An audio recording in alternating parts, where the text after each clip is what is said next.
اگر کسی شخص کو انبیاء کا سٹیٹس نہیں پتا، انبیاء کرام کی ذمہ داری، ان کے مراتب نہیں پتا، اور وہ اپنے زوم میں انبیاء کرام کے ساتھ چیزیں منسوب کیے ہوئے ہیں، تو عقیدت اور جذبات کی بنیاد کے اوپر ایسے عقائد منسوب کرنا، سب سے پہلے انبیاء کرام اس سے اعلان برات کرتے گئے۔ نبی علیہ السلام تو دنیا میں بتا کے چلے گئے کہ میری شان کو اس طرح بلند نہ کرنا جس طرح لوگوں نے جیزس کرائسٹ کی شان کو بلند کیا تھا۔ میں اللہ کا بندہ اور اس کا رسول ہوں، مجھے اللہ کا بندہ اور اس کا رسول کہنا۔ اب یہ کہنے کی ضرورت کیوں پڑی ہے؟ اسی لیے پڑی ہے کہ آپ کو پتا تھا کہ انبیاء کرام کی ہستیاں اللہ تعالی کی سلیکٹڈ ہستیاں ہوتی ہیں جن کو اللہ تعالیٰ معجزات عطا فرماتا ہے، شانیں عطا فرماتا ہے، اور اسی وجہ سے لوگ ڈیویٹ ہو کے ان کے اندر خدا کو اس حوالے سے ڈھونڈنا شروع کر دیتے ہیں کہ شاید یہ خدا کی شکل میں دنیا میں اتر آئے ہیں۔ اور آج دیکھ لیں تقریباً 75 کروڑ کے قریب ہیں پروٹیسٹنٹ جو حضرت عیسیٰ کو اللہ مانتے ہیں۔ 75 کروڑ، جی اتنے بریلوی دیوبندی نہیں ہے دنیا میں جتنے پروٹیسٹنٹ ہیں۔ اور اللہ کیا کہہ رہے ہیں؟ لقد کفر الذین قالوا ان اللہ هو المسیح ابن مریم، بے شک وہ لوگ کفر کر رہے ہیں جو یہ کہہ رہے ہیں کہ اللہ ہی عیسیٰ ابن مریم ہے۔ قل فمن یملک من اللہ شیئا، اے نبی ان سے فرماؤ کہ اللہ کا کوئی کیا بگاڑ لے گا۔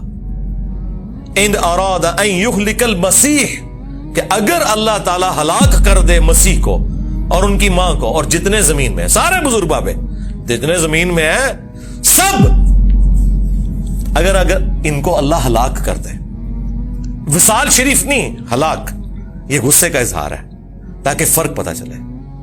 یعنی اگر آپ یہ دیکھیں یہ ووکیبلری کا جو استعمال ہے یہ اسی لیے تاکہ آپ کے دماغ کھولے جائیں۔ اور یہ اللہ کہہ سکتا ہے، بندے نہیں کہہ سکتے۔ سرکار اللہ نے کسے کہا ہے؟ فرشتوں کو کہا یا ہمیں کہا ہے؟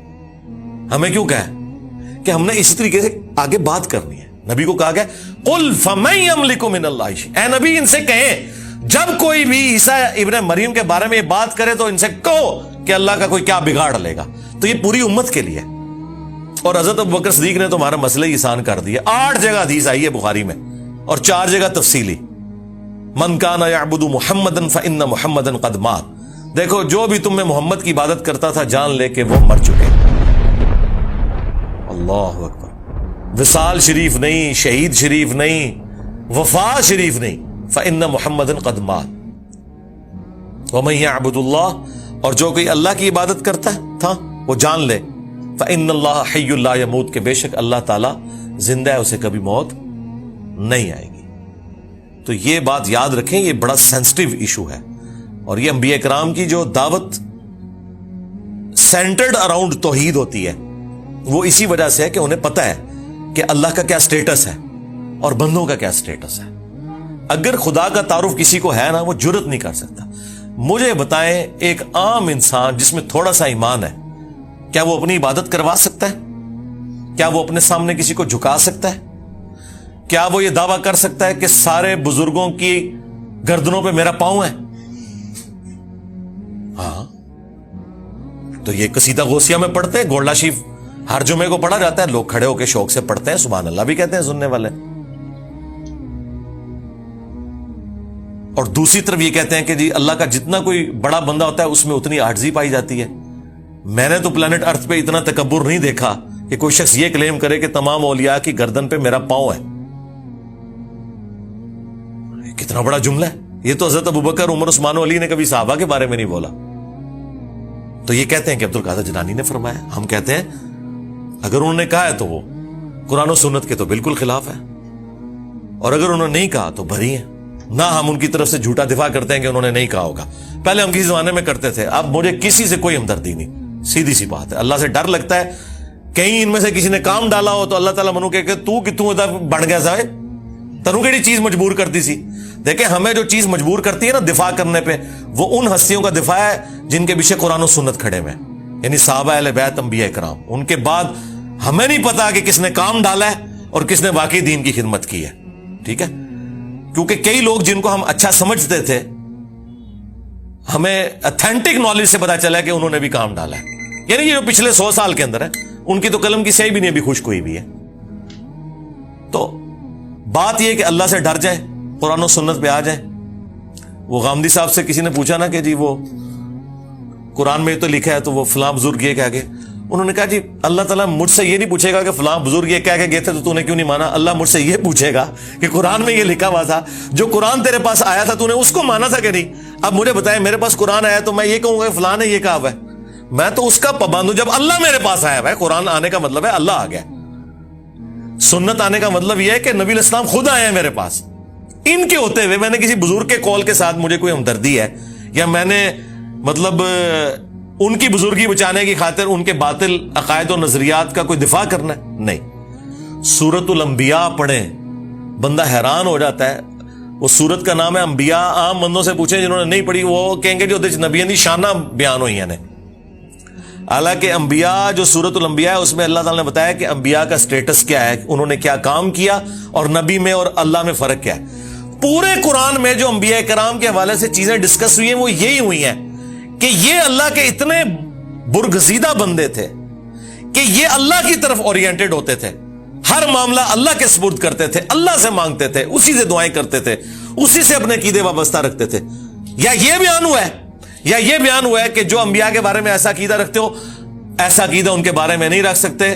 انبیاء کرام جو ہیں وہ اللہ تبارک و تعالیٰ کی توحید کے معاملے میں کوئی کمپیریزن ہی نہیں ہے. وہ مخلوق ہیں, وہ خالق ہیں. یہ دو چیزیں بیان ہوئی ہیں. اس لیے میں نے پچھلے دنوں ایک تفصیلی ویڈیو ریکارڈ کروا دی ہے, شیطانی توحید, شیطانی بابوں کا فتنہ. یہ شیطانی توحید ہے جس میں آپ انبیاء کرام کو, اولیاء کو اللہ کے مقابلے پر لے آتے ہیں. اور رحمانی توحید یہ ہے کہ انبیاء اور اولیاء بھی اللہ سے مانگتے تھے, تم نے بھی اللہ ہی سے مانگنا ہے. ہاں, انبیاء اور اولیاء ان کی جو شانیں ہیں وہ اسی وجہ سے ہیں کہ وہ گاڈ اورینٹڈ تھے, نہ کہ اس وجہ سے کہ انہوں نے خود کوئی ایسا کیا ہے. نہیں, وہ گاڈ اورینٹڈ تھے, اللہ نے انہیں انعام دیا. اور انبیاء تو ویسے ہی مخلص بندے ہیں, نبی تو کوئی بندہ محنت سے بھی نہیں مان سکتا. وہ اللہ تعالیٰ نے جسے عطا فرما دیا وہ اللہ تعالیٰ کے مخلص بندے ہیں, ان کے برابر تو کوئی بھی نہیں پہنچ سکتا. لیکن یہ ساری تعریفیں کرنے کے بعد ان ہستیوں کو اونچا نہیں کرنا ہوتا, خدا اورینٹڈ ہونا ہے. ہم عام مسلمان ہیں نا. اب مجھے بتائیں, اللہ کے فضل سے میں نے جو سٹیٹس اویل کیا ہے اس دعوت کے عوض ختم نبوت کی برکت سے, اس طرح کا سٹیٹس انسانی ہسٹری میں بڑے کم لوگوں نے اویل کیا ہوگا. لیکن مجھ سے کوئی آ کے پوچھے, میرے سامنے کوئی جھکنے کی کوشش کرے, میرے پاؤں کو ہاتھ لگانے کی کوشش کرے, تو میں فوراً ڈر جاتا ہوں کہ یار یہ خدا کیا سوچے گا میرے بارے میں, مجھے آخرت کی. اب مجھے بتائیں, یہ جو بابے اپنا چٹواتے رہے ہیں, یہ پاؤں والا سلسلہ اور جو کچھ یہ کرواتے رہے ہیں, ان کو تو پھر خوف خدا بھی کوئی نہیں تھا. وہ ڈاکٹر ذاکر نائک کہہ رہے ہیں, میں ایئرپورٹ پہ اترا نا تو ایک عورت, کوئی پروفیسر تھی, بوڑھی خاتون, تو اس نے مجھے پہچان لیا اور ہندو تھی. وہ دوڑتی ہوئی آئی اور میرے گھٹنوں کو ہاتھ لگا, کہتی آپ تو بھگوان ہیں. تو کہتی میں نے کہا استغفر اللہ, توبہ توبہ. میں کہا ایتھے کو بابا ہونا نا صوفی, اور گلے بھی لا لینا سی جنانی نو. ہاں, یہ مواحد کا ہی حوصلہ ہے کہ اس سے کوئی اونچا کرے اور کہے بھائی نہ پیچھے. اور یہ کتنی مزیدار یوں دستانے پہن کے چمواتے رہتے ہیں, ہاتھ گھنٹوں بیٹھے رہتے ہیں, نذرانے بٹورتے رہتے ہیں. جو ان کے سامنے اونچا ہاتھ باندھ کے لوگ کھڑے ہوتے ہیں جس طرح خدا کے سامنے کھڑے ہوئے ہیں, اس طرح ان کو تو مر جانا چاہیے. میں کہتا ہوں زمین پھٹے, یہ اندر چلے جائیں. ان کو توحید کی ہوا بھی نہیں لگی ہوئی ہے. یہ کوئی بزرگ نہیں ہے جن کے آپ روب بیان کرتے رہے. یہ شیطان کے ایجنٹ ہیں دنیا میں, یہ طاغوت ہے. خدا کے نمائندے دنیا میں وہ ہیں کہ ذرا سی کوئی ایسی بات ہونے لگے وہ پیچھے ہٹ جاتے ہیں. اوہ توبہ توبہ. ایک صحابی مسند احمد میں حدیث ہے, حضور کو کہہ رہے ہیں یا رسول اللہ ما شاء اللہ و شئت, جو اللہ چاہے اور جو آپ چاہیں. یار صحابی نے تو کبھی شرک کا سوچا بھی نہیں. حضور کیا کہہ رہے ہیں, اجعلتنی للہ ندا, وہی تو نے مجھے اللہ کے مقابلے پہ کھڑا کر دیا. بل قل ما شاء اللہ وحدہ, بلکہ کہے جو اکیلا چاہے. اس کے اوپر نبی علیہ السلام کو جواب بڑے اچھے طریقے سے دیا جا سکتا تھا آج کا اگر کوئی بریلوی ہوتا کہ یا رسول اللہ آپ اللہ کے بندے ہیں, وہ اللہ. میرا کہنے کا مطلب یہی تھا کہ جو اللہ چاہے اس کے بعد جو آپ چاہیں, کوئی دوسری بات ہی نہیں بھائی. حضور کو پتا تھا, کیونکہ نبی علیہ السلام کو اللہ کا خوف تھا. جس سے اللہ کا خوف ہوتا ہے نا, جو گاڈ اورینٹڈ ہوتا ہے, اس سے پتہ ہے یہ معاملہ کتنا سینسٹیو ہے. اللہ تعالیٰ کس قسم کی توحید چاہتا ہے اپنے بندوں سے, جن لوگوں کو توحید کا تعارف نہیں ہے نا وہ آپ کو یہ سارے کرتب کرتے ہوئے نظر آئیں گے اور اتنے بڑے بڑے دعوے کرتے ہوئے نظر آئیں گے. دعویٰ جس نے کر دیا نا کہ میں کر لواں گا, ٹھیک ہے, ہاں یہ آپ دعویٰ کر سکتے ہیں کہ انشاءاللہ میری اتنی پریکٹس ہے کہ میں سینچری مار لوں گا, یہ آپ کر سکتے ہیں. خدا سے متعلق کوئی دعویٰ کہ آخرت کسی کی آپ سنوار سکتے ہیں, یہ دعویٰ کرنا شرک ہے.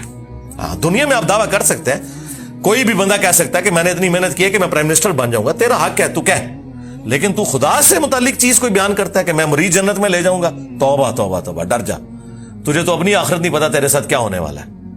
تو یہ دعوے صرف وہ لوگ کرتے ہیں یا وہ شیطان کے ایجنٹ ہیں دنیا میں, یا جاہل مطلق ہیں, پاگل, مینٹل, مجنون, کلندر, جو مرضی بھی لفظ کر دو, ورنہ جس میں تھوڑی سی عقل ہے وہ اللہ سے ڈرتا ہے, وہ کبھی سوچ بھی نہیں سکتا. سبحانک اللہم و بحمدک, اشہد ان لا الہ الا انت, استغفرک و اتوب الیک, وما علینا الا البلاغ المبین. جزاکم اللہ خیرا.